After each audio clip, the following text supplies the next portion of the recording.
Hey folks, Scott here, and if you've been following my Facebook and Instagram, you were waiting for this video. If you're not following my Facebook and Instagram, why?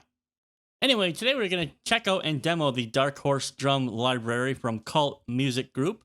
Big thank you to Patrick for getting into contact with me so I could do this video for you. Be sure to check out the entire video because Patrick was nice enough to hook you guys up with a discount code. So let's go ahead and get this video underway. Starting with the store page, even though it's on Big Cartel, it's nicely laid out with everything you need to know here. This library is geared specifically towards metal, and it is pretty well pre-processed for that purpose, actually. So it's not really that raw. You can't really transform it into a jazz kit or anything. It's for metal. One of the most interesting aspects of this library is that it was recording in a 10,000 square foot room. Never had a library like that before. The room sounds are baked into the instrument, but it does play nice with some extra room processing in the DAW. A simple video here, got an MP file from SoundCloud that you can check out. Not going to play those. Let's go ahead and open Studio One and start having a look at this thing. It's a one-piece interface, as you can see here. It's very easy to use, very convenient, easy to read, pretty intuitive, pretty much everything that I like. You can even set your multi-out yourself right here with these down arrows, just the same way that I've done actually. Otherwise, these are just very simple volume faders right here. I mean, as I mentioned, the room sounds are baked into the sample, so we don't have any way to manipulate those from the interface, which is fine. One thing to make note of is that we're also looking at audience-only perspective with the drum panning in terms of the shells. I have gotten away with panning the cymbals however I want, but the toms sound like kind of like garbage if you try to do drummer's perspective, in my personal opinion. You can do it if you want. But for me, I think audience perspective is probably the best way to go in terms of panning for this particular library. I do like the interface overall. It's rather classy. It's different, so it's always a good thing.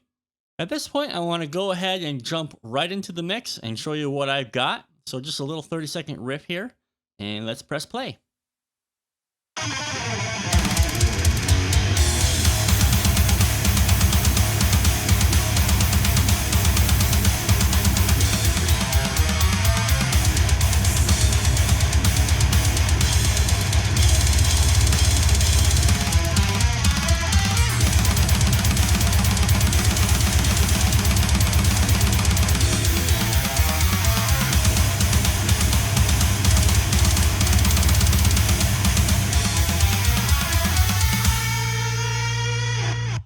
That's what I was able to come up with. I did very little actual processing in terms of dynamics, the compressors and such like that, because, as you heard, these are pretty well pre-processed right out of the box, and any more extra processing probably wouldn't have sounded very good.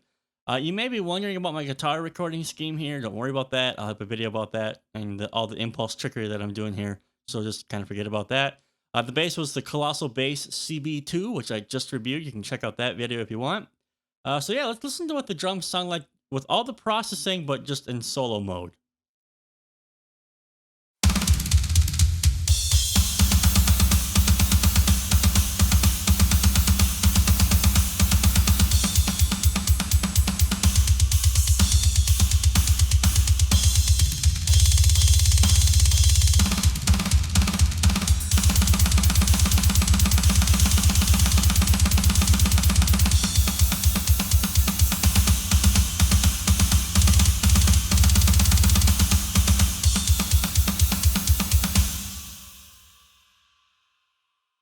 So as I scroll through my processing here in the console, you can see I haven't done a lot. Just basic EQ, the SSL channel, which I kind of like because it adds a particular sound in the high end that I find nice. So I add that.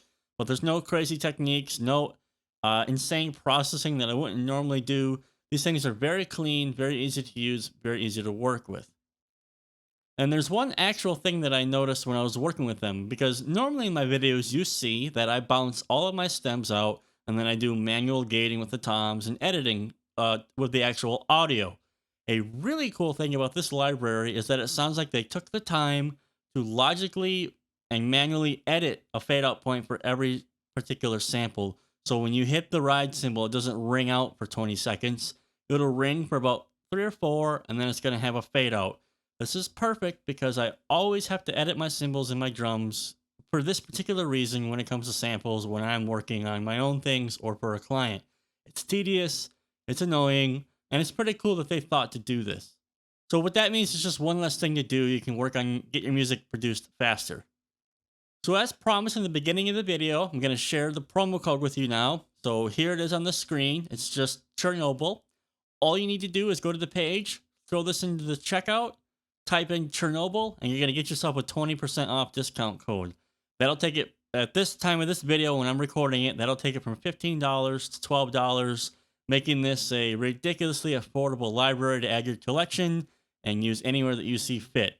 The promo code never expires. Okay, so all you folks checking out this video in 2018, 2019, go ahead, feel free to use the coupon. That does it for this video, guys. If you found it helpful, please consider a like rating. Subscribe if you haven't already so you don't miss a future video. Also, I'm being told over and over again by others that you should probably click the bell next to the subscribe button. That'll help out a lot, I guess. That's what I'm told. So, ding the bell, I guess. Anyway, guys, thanks for checking out the video. I appreciate it. Have a good one.